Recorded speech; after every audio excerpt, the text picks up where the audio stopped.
নমস্কার বন্ধুরা, ওয়েলকাম সবাইকে শুভ স্পোর্টস নিউজ চ্যানেলে। তো বন্ধুরা, এই ভিডিওতে আরসিবির জন্য খুবই খারাপ কয়েকটা আপডেট আছে।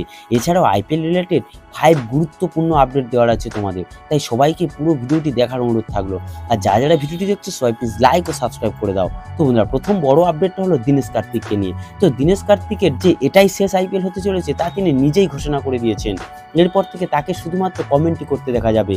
আর আরসিবির জন্য এটা একটা খারাপ খবর হতে পারে। দীনেশ কার্তিক তার ক্যারিয়ারে ভালো মন্দ সবকিছুই পেরিয়ে এসেছে, বয়সও ভালোই হয়েছে, তাই সে অবসর নেওয়ার সিদ্ধান্ত গ্রহণ করেছে। 2024 আইপিএল তাই শেষ আইপিএল হতে চলেছে। তো বন্ধুরা, দ্বিতীয় বড় আপডেটটা হলো রজত পাতিদারকে নিয়ে। তো 2024 আইপিএলে চোটের জন্য ছিটকে যেতে পারে রজত পাতিদার। ভারত ইংল্যান্ড পঞ্চম টেস্টে চোটের জন্য রজত পাতিদার খেলতে পারছে না, তবে তার চোট কতটা গুরুতর তা এখনো জানানো হয়নি। 2023 আইপিএলও এই চোটের জন্যই তিনি খেলতে পারেনি, আর সেটা আরসিবিকে অনেক ভুগিয়েছিল। হার্দিক পান্ডিয়া আইপিএলে ঠিক সুস্থ হয়ে যায়, কিন্তু রজত পাতিদার কি হয় জানি না, আইপিএল এলেই অসুস্থ হয়ে পড়ছে। এটা কেন হয় তা তোমাদের যদি জানা থাকে অবশ্যই কমেন্ট বক্সে জানাও। তো বন্ধুরা, তৃতীয় বড় আপডেটটা হলো ডেভন কনওয়ের রিপ্লেসমেন্ট নিয়ে।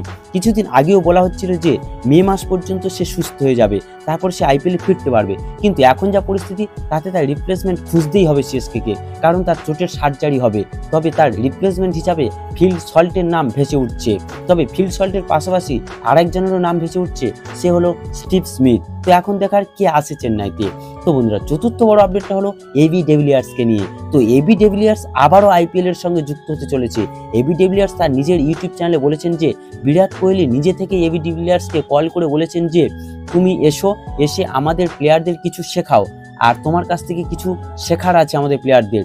তাই তাকে নাকি নিজে থেকেই বিরাট কোহলি কল করেছিল। আর এবি ডিভিলিয়ার্স এও বলেছেন আরসিবিতে তার দায়িত্ব কি সেটা তিনি এখনো জানেন না, তবে আরসিবিতে খুব তাড়াতাড়ি যে যুক্ত হচ্ছে এটা তো প্রায় কনফার্ম। তো বন্ধুরা, 5 নম্বর আপডেটটা হলো কেএল রাহুলের চোট নিয়ে। তো কেএল রাহুলকে এখনও এনওসি দেয়নি, তার চোট এখনও সারেনি। আর এই নিয়ে বিসিসিআই একটা স্টেটমেন্ট দিয়েছেন কেএল রাহুলকে নিয়ে। বিসিসিআই বলেছেন কেএল এর চোট খতিয়ে দেখছে লন্ডনের চিকিৎসকরা। আর এর থেকে পরিষ্কার যে কেএল রাহুল হয়তো আইপিএল শুরুর দিকে কিছু ম্যাচ মিস করতে পারে। তো বন্ধুরা, এই ভিডিওতে এই আপডেটগুলি জানানো ছিল। আর যারা ভিডিওটি দেখছে সবাই প্লিজ লাইক ও সাবস্ক্রাইব করে দাও।